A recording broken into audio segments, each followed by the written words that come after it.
लगातार बढ़ रहे डिजिटल या साइबर अपराधों को रोकने के लिए अब जल्द ही हरियाणा पुलिस भी पूरी तरह से सक्षम होगी।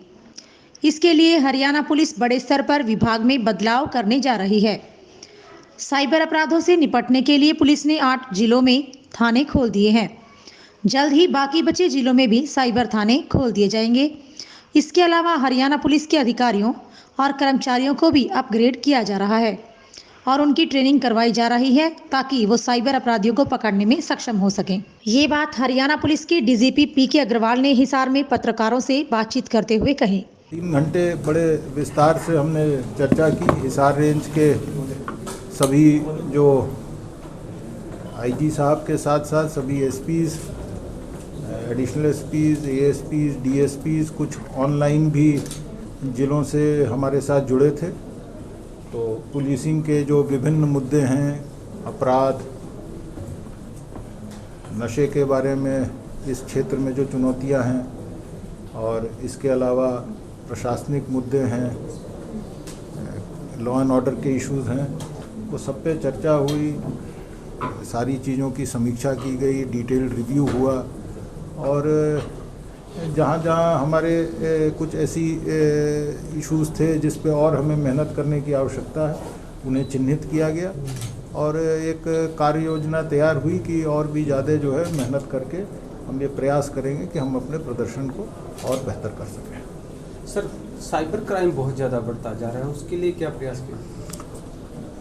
ये आपकी बात बिल्कुल सही है। खासकर कोरोना के बाद से जो ऑनलाइन ट्रांजैक्शंस हैं वो बहुत बढ़े हैं, चाहे वो बैंक्स के कंटेक्स्ट में हो, अन्य फाइनेंशियल इंस्टीट्यूशंस हों, उससे हो, और अब आम आदमी जो है वो भी इससे जुड़ता जा रहा है। तो साथ के साथ इसमें जो है जो फ्रॉड के केसेस हैं वो भी बहुत बढ़े हैं।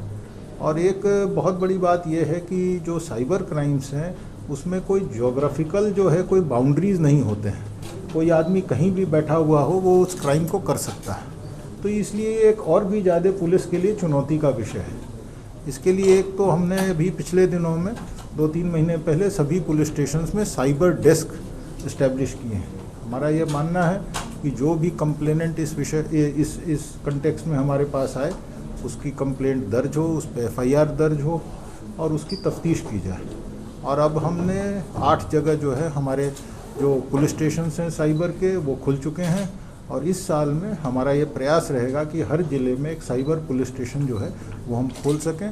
और इसके साथ साथ अभी आज आपने देखा होगा, हम लगातार ट्रेनिंग करा रहे हैं अपने पुलिस के कर्मियों की, ताकि इस क्षेत्र में उनका जो प्रोफेशनल कॉम्पिटेंस है वो बेहतर हो सके। 112 कॉल के कितना प्रयास अच्छे रहे, उसका कितना रिजल्ट अच्छा मिला? बहुत अच्छा रिजल्ट रहा है इसका, और इस पे हमारा रिस्पांस टाइम भी बहुत कम हुआ है धीरे धीरे। जो हमने इसमें जो इन्वेस्टमेंट किया था by way of man power, by way of resources, उसके बहुत ही सकारात्मक परिणाम आए हैं। लोगों में सेटिस्फैक्शन लेवल हम चेक करते हैं और इसमें जो लोगों ने जो हमें फीडबैक दी है, जो टाइमली पुलिस वहाँ पहुँचती है, जो फर्स्ट रिस्पॉन्डर के तौर पे, उसका जो अपने आप में प्रदर्शन रहा है वो बहुत ही उत्साहवर्धक रहा है। सर, सरकार ने 12 जिले अभी 10 या 12 जिले वो करे हैं जिनके अंदर नशा बहुत ज़्यादा बढ़ा हुआ है। नशा के साथ ही दूसरे अपराध भी बढ़ते हैं, तो उसको लेकर क्या योजना सरकार बना रही है? आपने देखा होगा पिछले दिनों में जो प्रेस कॉन्फ्रेंस हुआ था, माननीय मुख्यमंत्री महोदय थे उसमें, माननीय गृह मंत्री महोदय थे और भी अधिकारीगण थे उसमें। तो एक तो Haryana state narcotics control bureau की स्थापना की गई है, जो एक नोडल एजेंसी के तौर पे कार्य करेगी और उसे जो भी संसाधन है वो उसे मुहैया कराए जा रहे हैं। और साथ में सभी जो डिपार्टमेंट्स हैं, अलग अलग विभाग हैं सरकार के, वो एक समन्वय के साथ, कोऑर्डिनेशन के साथ काम करें। और यहाँ भी जो आईजी साहब ने कार्य किया है हिसार के अंदर जो है लोगों को जागृत करने के लिए, उन्हें जोड़ने के लिए, क्योंकि हमारा ये मानना है कि ये एक ऐसा जो है चुनौती है, एक ऐसी जो है हमारे सामने एक समस्या है जिसमें सबको मिलकर साथ मिलकर चलना होगा, तभी इस समस्या से हम निदान पा सकेंगे। सर, सेक्सुअल हैरेसमेंट की झूठी शिकायतें देकर कुछ महिलाएं लोगों से पैसे वसूली कर रही हैं। तमाम जिलों में इसी तरह की सूचनाएं सामने आ रही थी। अब उनका डाटा जुटाने की कोशिश पुलिस की तरफ से की जा रही है। किस तरह के ये डाटा जुटाया जाएगा और किस तरह के आउटकम्स की एक्सपेक्टेशंस की जा रही है इस पूरी मुहिम में? देखिए, महिलाओं के विरुद्ध अपराध में त्वरित कार्रवाई करना और सख्त कार्रवाई करना, ये हमारा एक अपने आप में कमिटमेंट है। किंतु साथ में इस तरह की कोई केसेस हों तो हमने उनको आइडेंटिफाई किया, वो केसेस कोर्ट में कैंसिलेशन भी हुए हैं, और इस तरह की अगर कोई घटना है तो उस पर जो भी कानूनी कार्रवाई होगी हम जरूर करेंगे उस पर। सर, पूरे प्रदेश में ऐसे गिरोह सक्रिय हैं, शादी करवाने के बाद दुल्हन फरार हो जाती है। हिसार में भी ऐसे कई केस सामने आए लास्ट वीक में, और भी अन्य कई जिलों में हैं, तो उनको लेकर किस तरह की? नहीं, इस तरह की जो भी शिकायतें आई हैं उस पर कार्रवाई की गई है, उनको आइडेंटिफाई किया गया है, और उन्होंने जो केसेस किए हैं उनके तह तक जाकर उस पर सब पे जो है पूरी समुचित कार्रवाई हम करेंगे। पुलिस पब्लिक को लेकर भी कोई सेमिनार वगैरह आयोजित किए जाएंगे ताकि पुलिस और पब्लिक का जो समन्वय अच्छे से बना रहे? मैंने यही बताया ना कि ये जो कम्युनिटी पुलिसिंग है ये अपने आप में हमारे लिए बहुत ही आवश्यक है, क्योंकि दो बातें हैं। एक तो उससे पुलिस की विश्वसनीयता बढ़ती है लोगों में।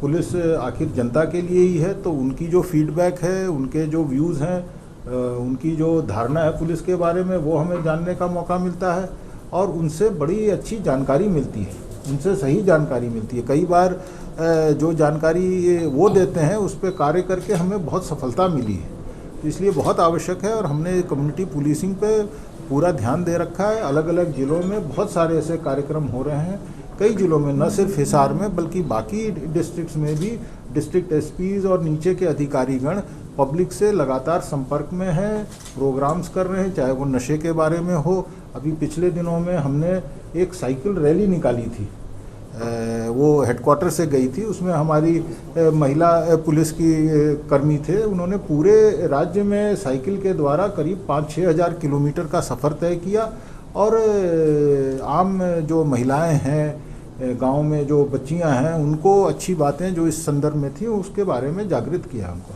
सर, किसान आंदोलन में कितनी एफआईआर जो है अब तक वापस की जा चुकी है और कितनों की वापसी का जो प्रोसेस है वो आगे बढ़ा है?